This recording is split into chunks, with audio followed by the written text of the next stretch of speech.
presentamos Trocha Abierta. Tres. Bienvenidos a todos los que me están sintonizando a esta hora a través de la gran y poderosa cadena exitosa. Este es Trocha Abierta. Hoy estamos en compañía, como siempre, de Agustín Sosa, Peñalba y el licenciado Alberto Cruz. Muy buenas tardes a todos los oyentes de la gran cadena exitosa de Punta Bonica hasta Cabo Tiburón, aquí en Trocha Abierta. Buenas tardes. Apaga tu micrófono y te voy a hablar. Una retroalimentación fuerte. Se escucha fuertísimo. Sí, Apágalo, sí. Aló, 1, 2, 3. Sí, viste, ahí anda él. Vamos a empezar de nuevo. 1, 2, 3. Bienvenidos a todos los que me están sintonizando a esta hora a través de la gran cadena exitosa, poderosa y gran cadena exitosa a nivel nacional. Estamos aquí hoy con Trocha Abierta, su programa preferido, y lógicamente, como siempre, tenemos aquí al licenciado Agustín Sosa Peñalba Carrizo. Ahora sí. Buenas tardes, amigos oyentes de la exitosa y gustoso programa Trocha Abierta, una vez más aquí con ustedes. Que hayan tenido un excelente día hasta hoy y que terminen de tener un buen día finalizada la tarde. Al licenciado Gilberto Cruz. Muy buenas tardes a todos los oyentes de la gran cadena exitosa de Punta Bonica hasta Cabo Tiburón. Este programa Trocha Abierta, tratando siempre temas de actualidad con un invitado especial, mi colega, el licenciado Orobio. Excelente lección doctrinal para el programa de hoy. Puede abrir su micrófono ahora sí, Víctor. Bueno, déjame decirte que efectivamente hemos localizado a Víctor, una persona que apreciamos mucho, tremendo abogado. Y Víctor me dice, cónchale, pero Alfonso, yo estoy apartado de los medios. Digo, bueno, hazme un espacio ahí, hazme un sacrificio ahí para que esté junto a nosotros. Y bueno, le agradecemos muchísimo su participación hoy para hacer un poquito de docencia junto con Gilberto y Mélito, que no está aquí hoy, sobre temas legales, ¿no? Que hay una confusión y la gente a veces no comprende cuando de repente en los medios escuchamos abogados con muchos términos técnicos y son difíciles de asimilar por el ciudadano común y corriente, entre los cuales estoy yo más corriente que lo corriente. Así que hoy, gracias, Orobio, por tu participación aquí con nosotros.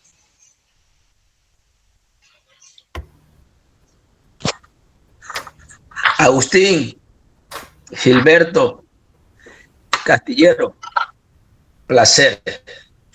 Es un verdadero placer estar con ustedes, hombre. Hace rato que no compartíamos intercambio de opiniones. Así bueno, que sí, estuve un par de veces, bastantes veces. Bastante veces. Sí. Quisiera comenzar con el tema el delito precedente. Sí. El delito precedente. Muy conflictivo, porque es un tema de criterios y a veces, diría yo, de opiniones.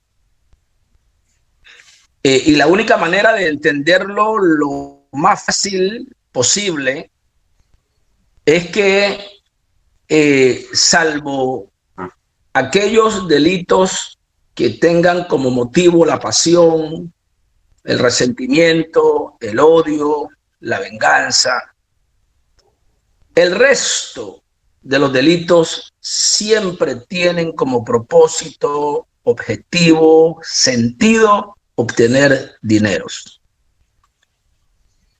Y esos dineros que se obtienen producto de la conducta humana, porque recuerden que los delitos son conductas humanas.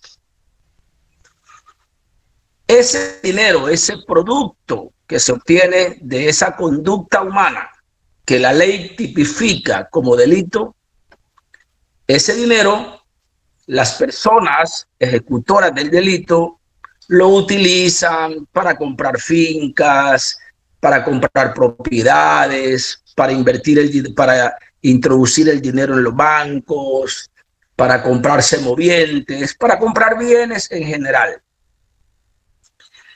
Entonces, el delito de blanqueo de capitales es la transacción que hace la persona con el dinero que obtuvo producto de la conducta ilícita. Ese es el delito precedente. Es decir, los bienes que se adquieren o los dineros que se usan en esas transacciones tienen que necesariamente proceder, venir o tener sus antecedentes en una conducta delictiva. Ahora, ¿cuál es la gran confusión que yo veo en fiscales, jueces, en algunos colegas y obviamente en la persona común y corriente que no sabe nada de derecho? El delito precedente no es una institución fija como la Torre Eiffel o, por ejemplo, para poner un ejemplo aquí en Panamá, como el edificio del Tornillo, que usted va y lo toca y que está allí. No. El delito precedente es una construcción mental que el funcionario tiene que hacerse producto de la irregularidad o irregularidades de las acciones de la persona que está usando esos bienes. ¿Sí? O sea que no es necesario que el delito precedente sea un ente fijo. En otras palabras, que esa persona tenga una vinculación directa con el delito de donde provino el dinero. No es necesario que esa persona inclusive haya ejecutado el delito precedente, sino que el funcionario, producto de analizar las diferentes acciones de esta persona, me refiero a acciones en los bancos, a acciones en las instituciones, en las empresas, en la compra de bienes, en la transacción de los bienes, en el movimiento del dinero, en la falta de justificación de las personas a quienes se le destina el dinero, en la falta de esa sustentación, es donde el funcionario tiene que crear mentalmente o construir mentalmente el delito precedente. ¿Y por qué tiene que hacerlo de esa manera? Porque la ley de blanqueo de capitales del 2000, la ley 2 de octubre del 2000, fue modificada posteriormente e introdujo una palabra que en nuestra opinión en aquel tiempo era peligrosa, porque dijo que la persona que iba a usar dineros que no eran producto de herencia, ni no era producto del dinero que tenía guardado en su casa durante 20, 30, 40 años, esa persona tenía que prever. O sea, esa palabrita prever significa como tener mucha sensibilidad, tener mucha percepción de que ese dinero no fuera producto de actividades ilícitas. ¿Sí? Entonces, la discusión se centra en que, pero si yo no he cometido, si una persona no ha cometido un delito de corrupción, si no ha cometido un delito de peculado, si no ha cometido un delito de narcotráfico o un delito de extorsión, ¿por qué se le va a achacar un delito de blanqueo de capitales? ¿Por qué? Se le va a achacar porque esa persona que no cometió el delito probablemente tenga muchos elementos en contra para demostrarle que cuando usó el dinero, cuando recibió el dinero, cuando recibió el traspaso del bien, él podía prever, podría tener un conocimiento previo de que ese dinero tenía una fuente ilícita determinada. Y por eso es que hay mucha gente acusadas, hay mucha gente investigadas y va a haber mucha gente condenada por blanqueo de capitales, a pesar que ellos no participaron en la corrupción, no participaron en el peculado, no participaron en el narcotráfico, no participaron en el secuestro, etcétera, etcétera, etcétera. Esa es la explicación, en mi modo de entender, más sencilla y fácil para comprender este universo de temas, de argumentos, de posiciones, en el sentido de que yo no tengo nada que ver, porque lo único que yo hice, ¿no?, fue recibir 200, 300 mil, $1 millón de una cuenta de mi hermano, que era un dinero para mi hermano, producto de determinada circunstancia, ¿sí? Pero resulta ser que hay regularidad de acciones y de conductas que ustedes y todos nosotros sabemos que nosotros denominamos conductas regulares, y que son esas conductas irregulares que te enciende la alarma, ¿no? Porque es probable que tu hermano, tu primo, tu tío o tu sobrino sea una persona políticamente expuesta, o sea una persona que tú la conoces por 20, 30, 40 años y su promedio de vida está en un salario de $2,000, $1,500, con un estilo de vida bastante cómodo, y de repente en 2, 3 años te dice: hermano, ¿me puedes recibir un dinero que me van a pagar de $1 millón? Entonces este hermano, que no está participando en nada, dice: hey, pero eso no es nada malo, yo voy a recibir $1 millón a mi hermano y después se lo voy a traspasar. No, como está en estos momentos, no lo permiten, porque sancionan la capacidad del ser humano consciente y con una inteligencia promedio de entender que esa conducta es irregular, sobre todo conociendo cuál es la actividad de su hermano. Eso es lo que es el delito precedente. El delito precedente, les repito, no es un objeto fijo que usted puede tocar con la mano. No, eso es una elaboración mental que se hace producto de ¿qué? Producto de la conducta y producto de las acciones de la persona que está siendo investigada. ¿Alguna observación? Puede aparecer un micrófono. Víctor, espérate un poquito.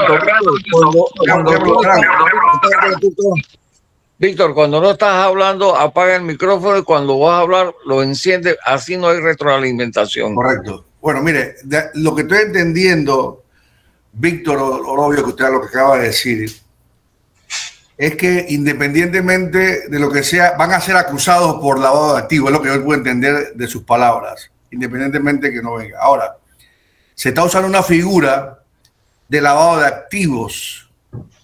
Si estamos hablando de una figura de lavado de activos que es ilícito, eso creo que debe tener una génesis por el cual tú estás determinando como fiscalía que esto es producto de ilícitos. Sin embargo, de acuerdo a su palabra, todo el mundo está usando los argumentos de estas personas que están supuestamente acusadas de estos delitos, de que ellos recibieron donaciones de Odebrecht y la están reconociendo ahora. Antes la negaban, ahora la están reconociendo. Una donación que ellos me dieron para campañas políticas, de las cuales se hicieron los desvíos, como usted acaba de decir. A mí me dio una tristeza en el alma escuchar anoche de la mamá de papá Dimitri, que una señora que su marido falleció, dependía de su marido, y simplemente papá Dimitri, de lo que yo entendí, le traspasó a ella dinero y que la tiene involucrada dentro de un proceso. Mi pregunta es directa. Entonces, si no hay delito de lavado de activos porque no hay una génesis supuesta de eso, ¿para qué estamos ahí haciendo show entonces? Mi pregunta. Lo primero que tienes que tener presente y ser consciente es que el delito de blanqueo de capitales lo comete la persona directamente vinculada al acto precedente y lo cometen terceras personas en el camino. Eso te lo explica el artículo 254, 255, 256 del Código Penal. Sí.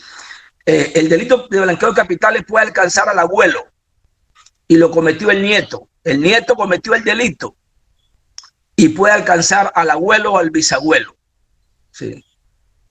Ahora, me estás hablando ya específicamente de la audiencia famosa que está ahorita de Odebrecht. Correcto.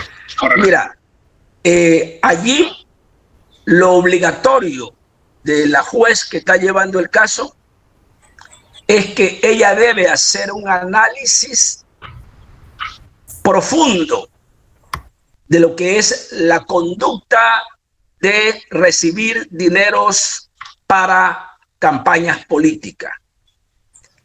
Mira, vivimos en un mundo relativamente cíclico. Las cosas tienden a repetirse. Y fíjense ustedes que es tan cíclico que se acomoda más a nuestro comportamiento humano, nuestras conductas, nuestras acciones, que tú ves que aquí cada 5 años tenemos un gobierno nuevo porque no lo dejamos repetir. ¿Sí?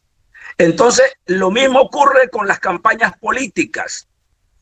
Las campañas políticas tienen que tener una regularidad en sus acciones. ¿Por qué? Porque yo en una campaña política yo puedo introducir dineros con la intención de recuperar dinero lícito. O sea, si en una campaña política la regularidad a través del Tribunal Electoral es que los partidos políticos en promedio se gasten 10, 15 millones de dólares en campaña política, con ciertos controles, y de repente surge la posibilidad de que determinado partido o campaña política triplique esos ingresos al partido o al candidato de dinero procedente de una compañía a la que no está obligada y a la que es inédita la introducción de tanto dinero a campaña, ¿sí? No podríamos utilizar, en mi opinión, estoy dando mi opinión, no podríamos utilizar la figura per se de campaña política para concluir que los dineros fueron lícitos. No podríamos hacerlo. Vuelvo y repito, esto no es un tema que está escrito en piedra, ¿no? Y lastimosamente muchos de nosotros no conocemos las interioridades de ese proceso. Lo único que escuchamos es lo que transmiten los medios y las pocas intervenciones de los abogados y de la fiscalía.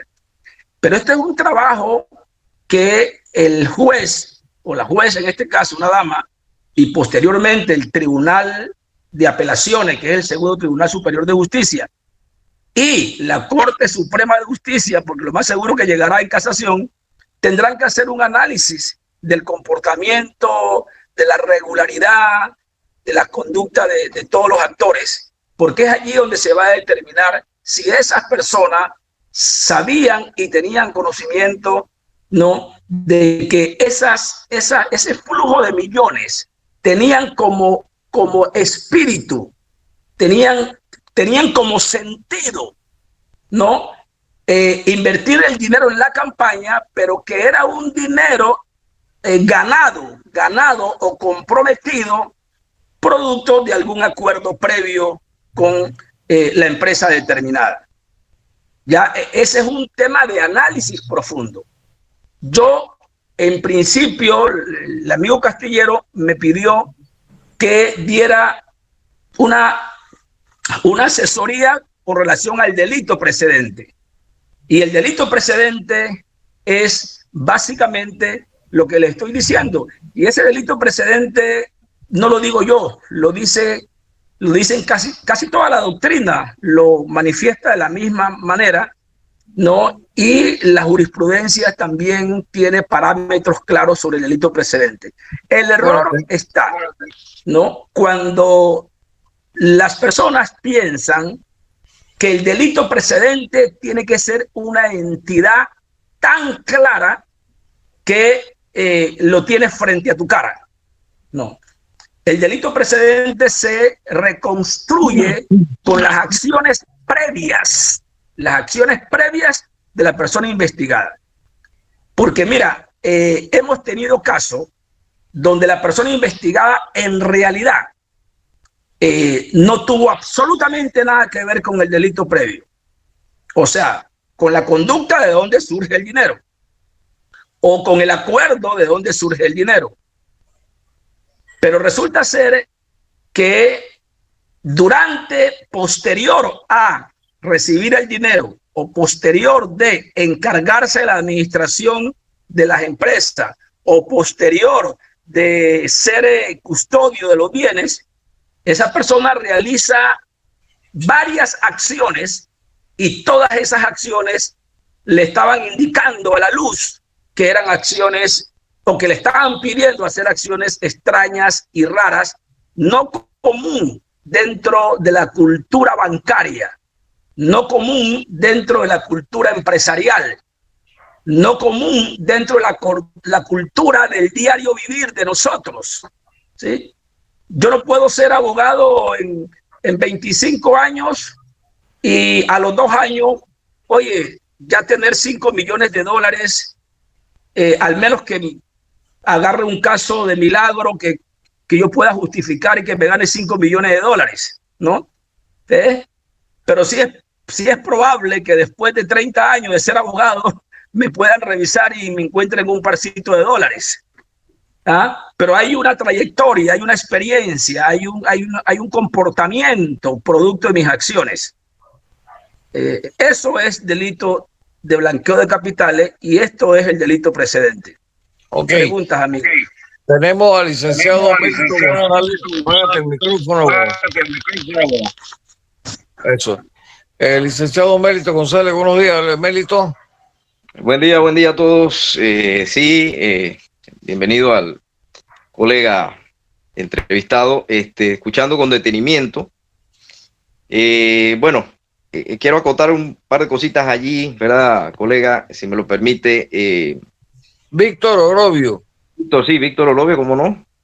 Víctor Orovio, sí, lo conocemos por los medios, ¿no?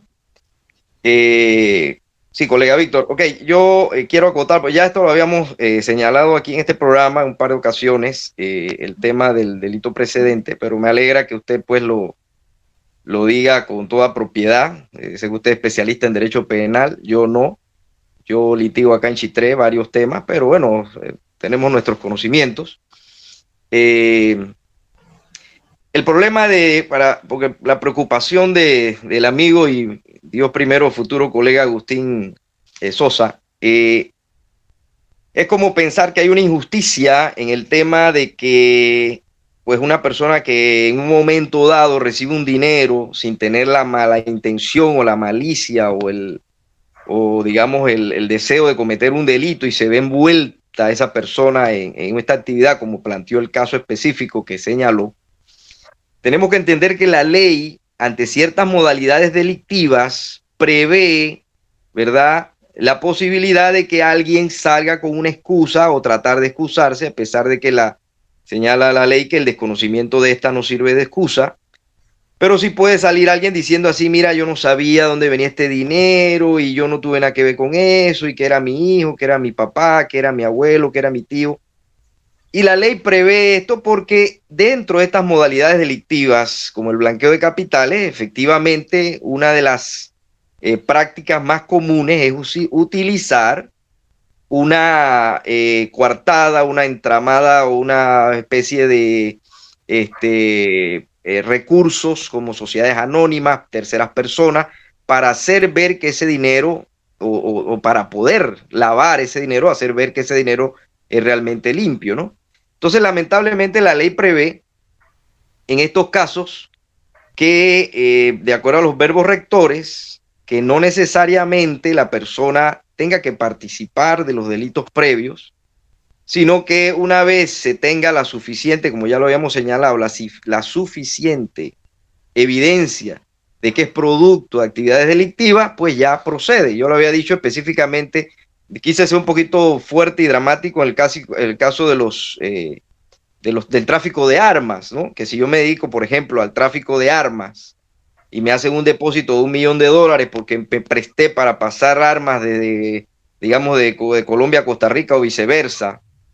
Entonces, como no se probó, porque el arma no estaba aquí, no hay suficiente elemento, de pronto no se juzgó que era por el producto del tráfico de armas, yo no puedo decir: hey, señor, si no hay un delito precedente juzgado de que era tráfico de armas, tú no me puedes condenar. Yo di ese ejemplo aquí, ¿verdad? Y que para mi criterio, versus otros criterios que se habían esbozado, no era necesario que hubiese una condena previa, que no era necesario que hubiera una serie de cosas previas para decir que realmente el dinero, el $1 millón que yo tengo, es producto del delito.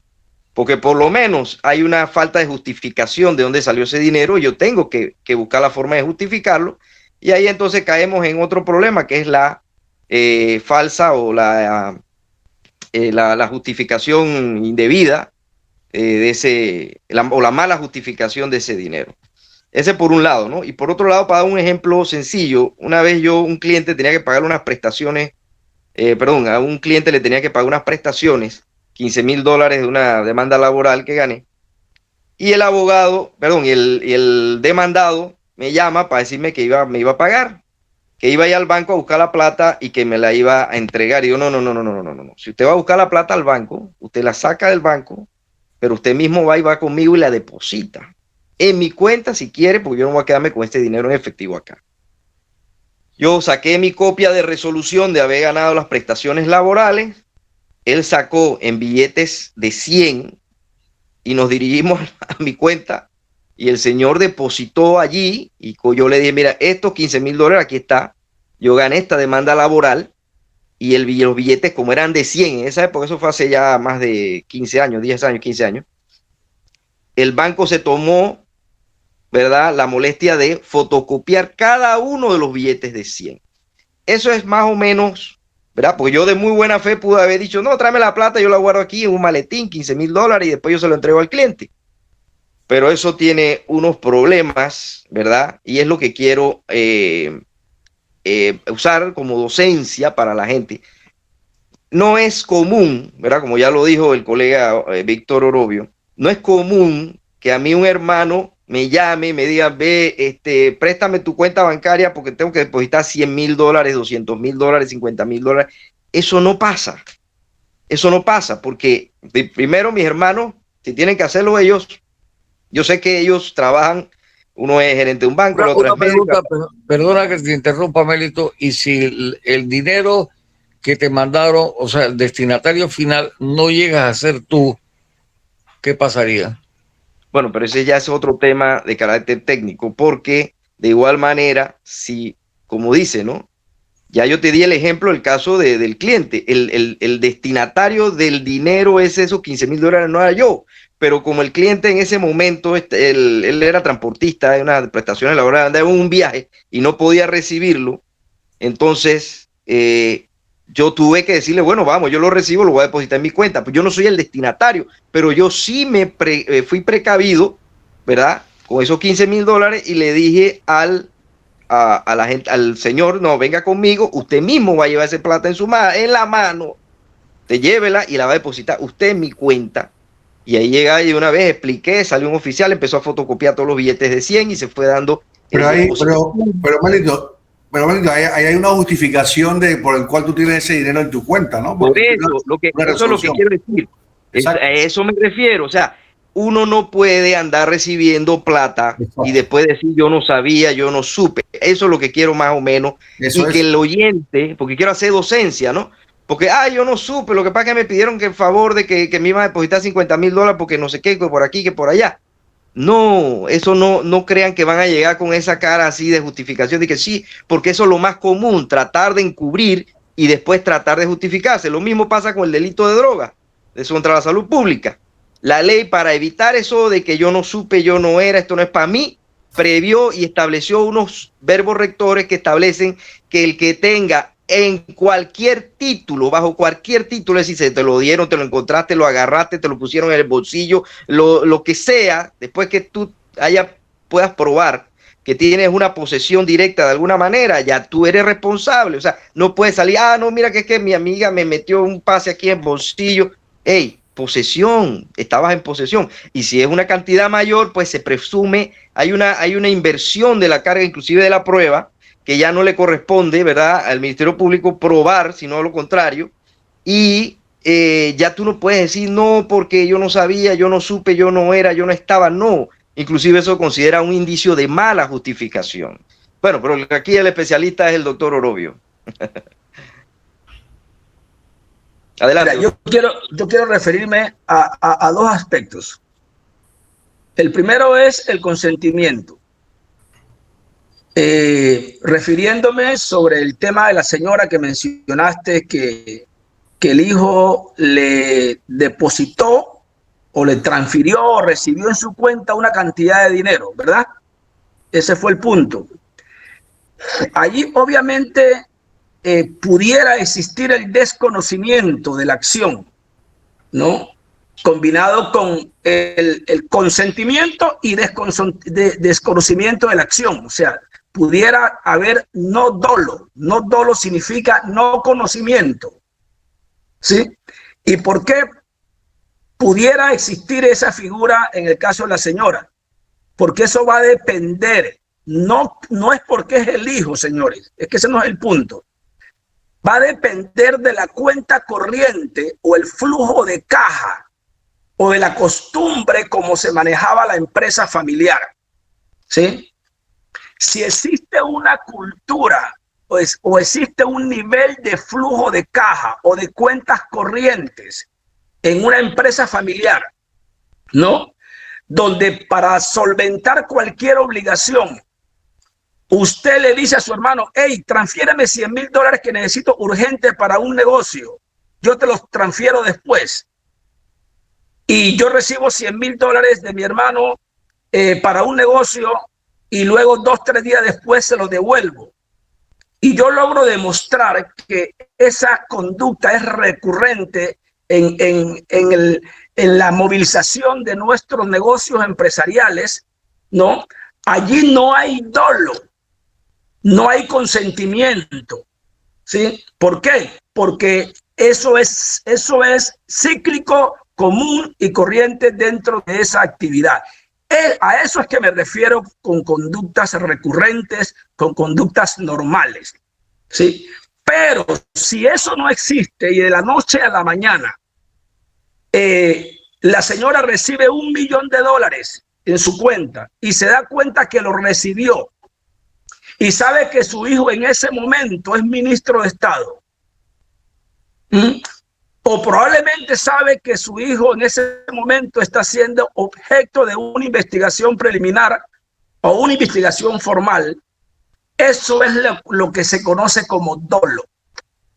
La gente se enfoca simplemente en determinar la naturaleza o la fuente de donde surge el dinero, que es Odebrecht. Y decir que Odebrecht es una compañía que en unos años era prestigiosa, que todo el mundo quería hacer negocio con la empresa y que lo que venía de Odebrecht se presumía que era lícito. Ese no es el punto. El punto es mi conocimiento, mis acciones y mi conducta en determinadas actividades financieras.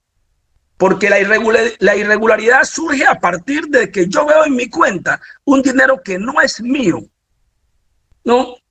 Y que si lo deposita mi hijo y yo constitucionalmente no tengo la obligación de denunciar a mi hijo, ¿sí? Pero sí tengo mi deber constitucional de decirle, te devuelvo ese dinero a tu cuenta o lo devuelvo donde surgió, porque me puedes meter en un problema. Eso es. Lo que yo quiero que la gente logre entender es que este es un tema más de sanción, de conductas, realización de acciones con conocimiento de presuntas irregularidades o previendo irregularidades, sobre todo cuando, de acuerdo a este mundo moderno de fuentes abiertas y un conocimiento profundo, es muy raro y extraño que a nuestra vida llegue una propuesta de transacción y que nosotros no demos cuenta que algo raro está en esta transacción. Eso es lo que se conoce como dolo. Y tanto el dolo como el delito precedente, señores, es una tarea de análisis de los jueces de acuerdo a la sana crítica, al análisis conjunto de todas las piezas que hay en el expediente, porque muchas veces hay una sola prueba que dice que, bueno, con esa prueba yo recibí dinero y yo no sabía, pero resulta ser que detrás hay otros indicios que dicen usted sí tenía conocimiento o sí podía tener conocimiento, porque la norma ahora dice previendo razonablemente. Usted con esto y con esto y con esto y con esto, usted podía prever razonablemente que ese dinero era producto de un ilícito. En ese momento, la persona no tenía que saber exactamente de qué ilícito. Simplemente prever que era de un ilícito. Posteriormente, entonces, el fiscal se encargará de demostrar de qué ilícito provenía el dinero. Y así se construye el blanqueo de capitales y así es que se deben construir las sentencias tanto absolutorias como sentencias condenatorias. Ahora, licenciado. Castillo, recuerda a mi amigo que tengo que ir para la asamblea, ¿viste? Vamos a hacer las 9 ya. Pero bueno, la última pregunta. Sí, siento ese micrófono para que no haya la retroalimentación. El fiscal Mohamed o Ahmad, creo no sé cómo es el apellido de él, está estableciendo que esos dineros vinieron de producto de ilícitos supuestos de Odebrecht, de pagos de coimas por proyectos suministrados a ellos. Esa es la posición de la fiscalía y le está diciendo a la jueza, entonces estos dineros que ellos recibieron es producto de esto. Sin embargo, hay los defensores todos, porque lo he notado que todos están básicamente diciendo lo mismo, es lo poco que, como usted dijo, que nosotros tenemos oídos o vista para ver lo que los medios presentan. Y no tenemos entrada a toda la documentación o todo lo que se dice a lo largo del proceso diario. Y dicen, no, lo que pasa es que eso fueron donaciones de campaña. Entonces, por un lado, una fiscalía queriendo demostrar que es un producto de ilícito, porque también tenemos que tomar en consideración, y se lo hago saber a usted, se lo puedo preguntar a usted, que ya Odebrecht fue condenado con 200 millones por actos ilícitos, precisamente lo mismo de lo que están acusando. Y los abogados están diciendo, no, esto es producto de una campaña, él nos dio plata a nosotros pero ¿por qué triangularon tanto para llegar directamente al partido político X, por ejemplo? Y triangularon mucho. Y hemos tenido una serie de ideas que hemos intercambiado entre Alfonso y yo, que ahí no ha habido un ilícito. Y yo le decía a él, pero espérate, si no hay un ilícito de este sentido, entonces ¿para qué estamos haciendo un show de un tema de que no hay ilícito en ningún lado? Porque de acuerdo a la fiscalía, estos dineros son producto de pago de coima por contratos supuestos del Estado, con el Estado, con los miembros del gobierno. Entonces, si vemos esos dos aspectos, por un lado la fiscalía está tratando de decir esto es de esto, y él está diciendo esto es de esto.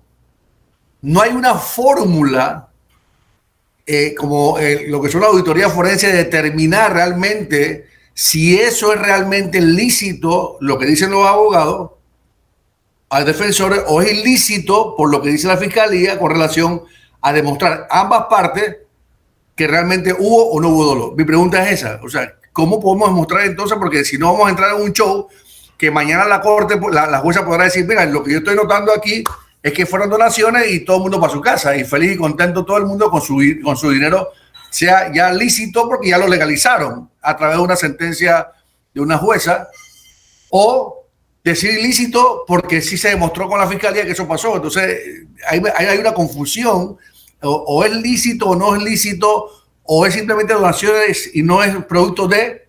¿Cómo puede mostrar eso entonces? Porque hay una controversia muy fuerte entre ambas partes. Mahama Hassan es el fiscal. Mahama Hassan. Sí, un muchacho que yo lo vi llegar a la fiscalía de Avesa. Entró como asistente hace muchos años y ha evolucionado bastante. Mira, el debate que me estás planteando es sobre si estamos frente a una conducta típica o atípica. Correcto. Sí. Eso de hablar de ilicitud, para los abogados que he escuchado, no, es como de hablar de justificación, ¿no? Pero lo que tú me planteas que es lo correcto, lo que tú estás planteando es lo correcto, es determinar, oye, tenemos un proceso del tamaño de la investigación de Odebrecht de más de 1 millón de páginas y estamos investigando la conducta típica o atípica. Porque si estamos investigando una conducta típica, ¿no? Entonces el debate sería otro. ¿Sí? ¿Por qué sería otro el debate? Porque una sentencia contra una empresa y una sentencia condenatoria, tanto de la empresa como de los accionistas, algunos dignatarios, gerentes y algunas personas comisionadas por esa empresa, definitivamente que es un delito precedente de blanqueo de capitales. Definitivamente. ¿Sí? Lo que tendrían que hacer los abogados, si no lo hicieron, yo regularmente cuando estoy en un caso de blanqueo de capitales, yo tengo mis auditores expertos, mis contadores, no públicos autorizados, expertos, no, que depuran hasta 0 centavos, no, y me marcan la trazabilidad y la justificación de cada centavo para yo poder demostrarle a un fiscal, que es el que debe demostrarme lo contrario, pero yo me le adelanto a demostrarle que él está totalmente equivocado. Por eso ya dentro de un juego de probatorio para determinar entonces si es una conducta típica, entonces determinar culpabilidad o inocencia, ¿no? Lo que pasa es que los colegas cuando tienen sus intervenciones, yo entiendo que se llenan de mucha emoción, porque en realidad un colega en un juicio, sinceramente, es juez y parte, ¿no? Está lleno del sentimiento de defensa de su cliente, está lleno de un resentimiento propio y natural de estar frente a un fiscal que le está haciendo quedar mal su teoría del caso, y está frente a un cliente que espera mucho más del abogado, ¿sí? Y yo esos alegatos de los colegas los entiendo perfectamente porque estoy en esto todos los días, ¿sí? Pero eso no elimina las evidencias, no elimina los documentos, no elimina las declaraciones juradas, no elimina las condenas que han existido. Esos son elementos concretos y reales. Entonces, concluyo a tu pregunta. ¿Estamos frente a una conducta típica? Sí, estamos frente a una conducta típica. Típica, antijurídica y culpable, ¿sí? Y que los abogados tienen que demostrar la blanqueza de la conducta y de las acciones de cada uno de sus clientes, y tienen que recurrir a técnicas de defensa adecuadas y propias, igual como las técnicas que usa la fiscalía para demostrar que su cliente actuó o no actuó, no participó, o si participó, lo hizo de una forma de desconocimiento de la acción. Ese es el centro de la defensa que deben hacer para poder excluir a sus clientes de un llamamiento a juicio y de una posterior condena penal. Ok, entonces, Alfonso, está claro, Alfonso, perdona, si está claro, Alfonso, lo que yo venía hablando. No, espérate, Agustín, es que Víctor tiene ahora que ir a la asamblea y... Faltan 8 minutos para las 9. Le agradecemos por haber extendido la entrevista y habernos aceptado la participación. Espero que no te me pierdas, Víctor. ¿Oíste? Así que, oiga, muchísimas gracias. Les mando un abrazo a todos, Gracias. Espero que me invites para un café pronto, Castillo. Un almuerzo. Bueno, dale, saludos. Saludos. Hasta luego. Bueno, Alfonso, entonces ahí está evidente lo que yo venía planteando y tú decías que no era así por el tema de que ahí no hay un delito de blanqueo porque no hay nada, sino otra cosa. Ya él lo acaba de decir, que es típico, o sea que sí hay un precedente, que es porque lo que siempre yo planteaba, o sea, tú no puedes ser fiscal y venir diciendo, lo que pasa es que esa plata vino de Odebrecht, y Odebrecht fue condenada por delito precisamente de esto que estamos hablando y pudimos darle seguimiento al dinero de dónde salió de ellos y cómo se fue dirigiendo. Bueno, yo lo que he querido hacer es que Víctor es una persona con mucha experiencia en el ramo penal y pues que nos diera su punto de vista de esto. La ley no es matemática, no es 2 más 2 4, es interpretativa, definitivamente. Por eso hay momentos en que la fiscalía tiene razón y momentos en que las defensas tienen su razón. Entonces, siento que sí, para mí, ¿no? Si a mí me entra una plata, no me entra a mí, entra a una corporación o entra a una empresa. Y si yo no soy miembro de esa empresa importante, que tengo la responsabilidad que el dinero no llega directamente porque yo soy representante legal, etcétera, ¿cómo haces tú para decirme que yo efectivamente estoy en el delito de blanqueo de capital si se ha movido para otro lado de la plata? Esa es la parte que no sé. Pero no, él aclaró también eso. Él aclaró. Él lo sí, dijo pero es que en este caso, Agustín, perdóname, en este caso se trata de Castillero S.A., pero es que Castillero S.A. no es el representante legal, no es el presidente, no es el tesorero, no es el secretario, no es vocal, no es nada. Yo no estoy por todos esos lados ahí. Entonces, la empresa, ¿quién va a ser responsable si eso fuera así? Él dijo que si no es recurrente, si es recurrente el movimiento. No es la pregunta que estoy haciendo, no es eso. Dime. 2 cosas. Primero, la pregunta que hizo Agustín es lo que se debate en el día a día en los procesos penales.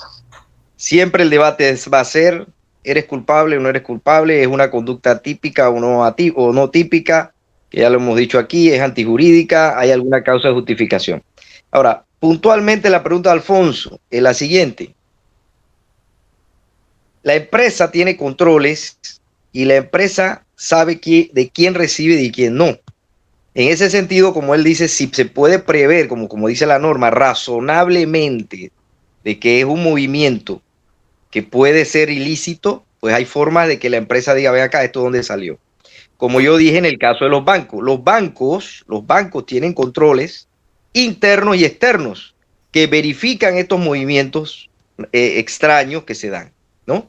Ahora, otro punto es el siguiente. En el lavado de dinero generalmente se utilizan un entramado de sociedades anónimas y terceras personas para precisamente tratar de encubrir el delito o hacer ver, o tener una coartada o hacer ver, hey, pues yo no sabía porque mira, yo ni aparezco en esa empresa. Yo no tengo nada que ver con esa empresa, pero de una forma u otra, ese dinero pasó, llegó o alguien definitivamente hace ese dinero es tuyo. Entonces te toca a ti demostrar que no lo es. Entonces por ahí va el asunto. O sea, eso es lo que se va a debatir. No, es que, y no estoy de acuerdo, es precisamente lo que tú estás diciendo, Melito, es lo que yo estoy diciendo a Alfonso. Si yo sé que lo que yo estoy recibiendo conscientemente no me satisface como empresa, a que tú no estés haciendo ese movimiento a mí, yo lo que tengo que decir es, como dijo Víctor, te la devuelvo, porque yo no voy a aceptar eso en mi cuenta sabiendo que yo no sé por qué me lo estás mandando. Que la noche de mañana tú me llames a mí y dices, Alfonso, a Castillero S.A. te estoy mandando $200,000, guárdamelo ahí un momentito que después te lo pido. Y Alfonso Castillero dice, dale pues, y no pregunta, él es partícipe entonces de eso, de esa situación. Porque él pudo haber dicho... Agustín, vuelvo y te insisto, tú tienes una empresa... Víctor, no lo estoy diciendo yo, Alfonso. Agustín, no importa si es Víctor o es Agustín o el que sea. La pregunta nuevamente la hago. Si yo tengo una empresa que se llama Castillero, bueno, Castillero, pues, ¿de quién la empresa? Esa es de Alfonso. Demuéstrame que es mía, pues. Y yo no aparezco por ningún lado. Entonces, ¿cómo tú me vas a mí a culpar si esa empresa, yo no tengo ninguna relación? Sí. En ese sentido, si tú no tienes que ver nada por ningún documento que establezca que Castillero es parte de la sociedad o parte de eso y entró a esa empresa, evidentemente tú no tienes que ver nada en ese asunto. Bueno, precisamente. Ese es otro tema muy diferente, pero él está diciendo, porque acuérdate que yo traje a colación el tema de la mamá de Papá Dimitri, que el abogado dijo, ella dependía de su esposo, el marido murió, ella quedó desolada. Entonces lo que quiero entender el abogado es, bueno, entonces Papá Dimitri, como buen hijo, quiero pensar que fue así, le mandó un billetón, mami, toma eso para ti, para que tú tranquila, no te va a faltar nada, con ese billetón tú vas a moverte. Pero resulta ser que mami confía en su papito hijo, y papito hijo por amor se lo manda, pero después se demuestra que ese dinero era producto de un ilícito. Mami tiene que ir presa igual, porque tú dijiste algo, Muelito, que el desconocimiento no te exime. Claro. Entonces mami tiene que ir presa igual si se demuestra que ese dinero es ilícito y que ella lo recibió, independientemente que el abogado quiera decir que hay que ir a mi mamita porque mi papi murió. Sí. Entonces, no, y otro punto, o sea, si yo tengo que ayudar a mi mamá, hipotéticamente, yo le digo, bueno, mamá, yo te voy a mandar por semana $500 para que puedas ir al seguro, puedas ir a comprar tus cosas para ayudarte. Pero yo no puedo decir, mamá, te voy a depositar 2 millones en la cuenta para ayudarte. Exacto. Es otra cosa. Tema. Ahora, tú sabes lo que yo entiendo en conclusión de este juicio. Esta es mi percepción con relación a lo que yo he visto. Y lo he sostenido en otras intervenciones que hemos tenido aquí en el programa. Como se rompieron códigos presidenciales y lo rompió Martinelli, eso trajo esta explosión grande, que ahora estos pobres bobos que acusaban a Martinelli para dañar su imagen, dañar todo lo que quiera, sin entrar en temas políticos, ahora se ven involucrados ellos mismos en las mismas situaciones que ellos quisieron hacer. Pero si no hubiese ese rompimiento de código, donde Martinelli no hubiese votado a Varela de la presidencia como, no, esto ya no es de mi agrado, hoy en día ninguno estuviera sentado ahí porque todos supuestamente participaron. Agustín, pero acuérdate que este expediente, esto no fue por eso, esto nace, yo lo he repetido aquí como 5 o 6 veces, esto viene de Brasil, el caso Lavallato, y una de los puntales fue la filtración de los Panama Papers, esa filtración que se dieron pie para que se pusieran las denuncias y se hicieron una serie de cosas. O sea, si el que filtró era político, bueno, no lo sabemos porque todavía no sabe quién filtró Si lo de Brasil es político, bueno, pero eso viene del abayato de Brasil y de las acciones premiadas y no en Panamá. Lo que sí viene que si dejo hablar más a Agustín, nos vamos y nos va a regañar Miguel Antonio Bernal con alternativa que viene después del programa. Lo único que te iba a finalizar es que para mí triunfó Martinelli con el tema de los diputados. Sí. ¿No fue un triunfo para Martinelli? Sí. Le han quitado prácticamente. Y que se prepare, Ron, que le van a quitar el partido. Ahora sí se lo van a quitar. Yo lo vengo diciendo hace tiempo. No puede, se lo van a quitar. Mira, para mí, voy a ver el fallo, pero para mí que el Pleno haya dicho que hay de violación al debido proceso, eso dice, para mí, eso dice mucho de los abogados que tiene el señor Rux en el partido. Son unos chambones. No ningún triunfo, fue chambonada de los abogados, hicieron porque fue debido proceso. Voy a leer el fallo y mañana lo conversamos. Dale. Bueno, nos tenemos que despedir de todos nuestros oyentes a nivel nacional a través de la gran y poderosa cadena exitosa. Estuvieron con nosotros, como siempre, licenciado Agustín Sosa Peñalba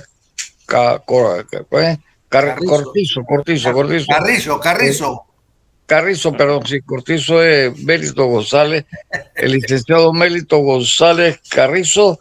Tuvimos invitado especial al licenciado Víctor Orobio. Que les habla es Alfonso Castillero Ortiz, Conde del Vigo, que nos veremos mañana. Dios primero, chao, chao. Si Dios lo permite, hasta mañana.